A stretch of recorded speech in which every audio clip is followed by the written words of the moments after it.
दोस्तों जब भी आप यहाँ पर एनिमल अटेंडेंट की जो वैकेंसी है उसका फॉर्म भरने जाते हैं और फिर जब आपको यहाँ पर आधार वेरीफाई करने का ऑप्शन आता है, तो जब आप जैसे ही आधार को वेरीफाई करते हो तो इस तरह से एक मैसेज आपके सामने आ जाता है कि your basic detail like candidate name, father's name, job और gender did not match with Aadhaar detail. तो अब इसका क्या यहाँ पर सॉल्यूशन रहने वाला है, इसके बारे में पूरी डिटेल से आपको बताएंगे और इसका प्रॉपर सॉल्यूशन आपको दिया जाएगा। अब मान लीजिए आपने वन टाइम रजिस्ट्रेशन किसी भी मेथड से कर लिया है, चाहे वो जनाधार हो, आधार हो या फिर एसएसओ प्रोफाइल हो, उससे कोई फर्क नहीं पड़ता है।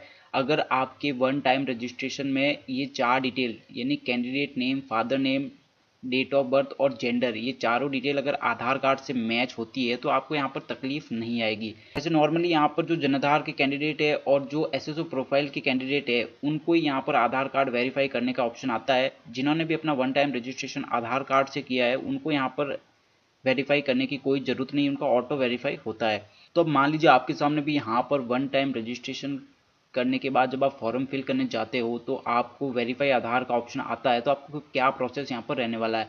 अगर आपके वन टाइम रजिस्ट्रेशन में ये जो चार डिटेल यहाँ पर लिखी गई है और आधार कार्ड के अंदर डिटेल अगर सेम है तो ये आपके ऐसा मैसेज नहीं आएगा, आपका आधार कार्ड वेरीफाई हो जाएगा।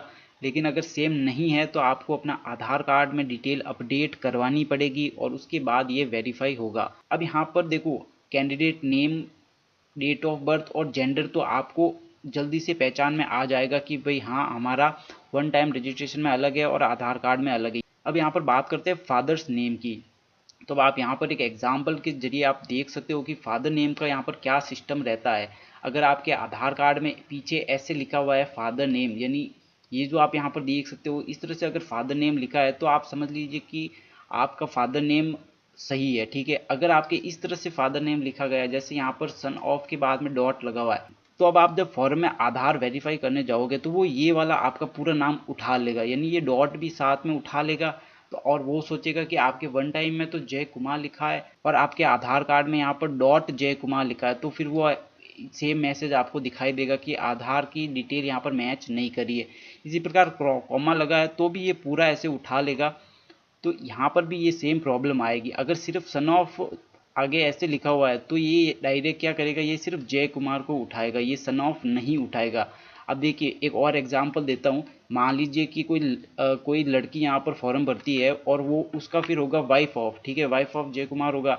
तो ये वाइफ ऑफ को काट देगा और जय कुमार को भी नहीं उठाएगा, क्योंकि वहाँ पर फादर नेम को यहाँ पर वेरीफाई करना है। तो ये वाइफ, इसको पता चल जाएगा ऑटोमेटिक कि ये वाइफ ऑफ जय कुमार है, तो ये जय कुमार नहीं उठाएगा, वो फिर मैनुअली आपको यहाँ पर अपने फादर नेम को लिखना पड़ेगा। तो ये वाला सिस्टम जब आप OTR करते हो तब भी यही रहता है। तो आपको आई होप पता चल गया होगा कि क्या यहाँ पर दिक्कत आ रही है। आप जब अपना आधार कार्ड देखते हो तो वहाँ तो आपको सही दिखता है कि यार ये दोनों नेम तो सेम ही है, तो गलती कहाँ पर है, तो ये डॉट वाली गलती भी यहाँ पर हो जाती है।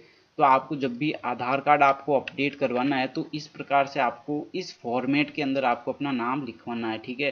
तो ये सबसे बेस्ट मेथड रहता है। अगर आप वन टाइम रजिस्ट्रेशन भी कर रहे हो और अगर आपके आधार कार्ड में इस तरह से मिस्टेक है तो आप वहाँ पर जब आपकी डिटेल आएगी ना तो ये ऐसे पूरा नाम लिखा आएगा, तब भी आपको पता चल जाएगा।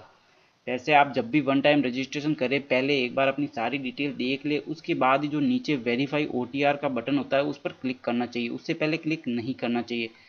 अगर आप क्लिक कर देते हो तो फिर वहाँ पर OTR कंफर्म हो जाएगा, और अगर नहीं करते हो तो फिर आप उसको डिटेल को बार बार चेंज कर सकते हो। तो उसका भी एक प्रोसेस मैं आपको जल्द ही बताऊंगा, क्या यहाँ पर प्रोसेस रहता है सही तरीके से OTR करने का।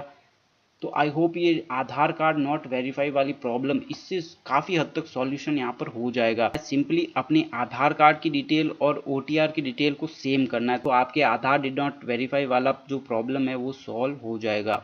आई होप आज की जानकारी आपको पसंद आई होगी। इससे रिलेटेड कोई क्वेरी है तो आप नीचे कमेंट कर सकते हो। मिलते हैं नई वीडियो के साथ। Stay tuned.